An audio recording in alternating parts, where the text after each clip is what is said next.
Археологическият резерват в Дебелт ще се превърне в съвременен музей. Това ще стане след като бъде обновена базата.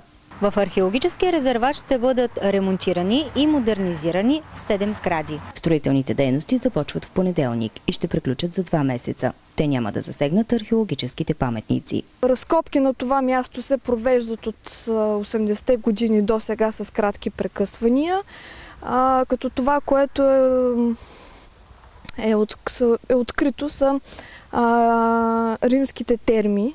Открит е храма на императорския култ, който също е от римската епоха. Разкрита е част от рано-византийската крепостна стена. Освен да се запознаят с историята и да посетят многобройните сгради, където ще бъдат експонирани всички културни ценности, които археолозите са открили, туристите ще могат да обработват керамични фрагменти от археологическите разкопки в специални ателиета. Античният град Делтум е създаден през 1 век от ветерани от 8 августовски легион.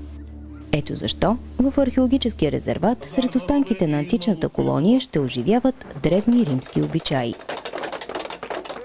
От общината се надяват да привлекат повече туристи. По проекта вече са обучени екскурзоводи и аниматори. За 5 години на устойчивост на проекта трябва да минат между около 15 000 туриста. Това е много за нашата община, тъй като ние ще разкрием повече работни места и другата цел, която гоним, е все пак да подобрим икономическия район, в който живеем. От местната управа обещаха да работят за популяризиране и на други забележителности на територията на община Средец.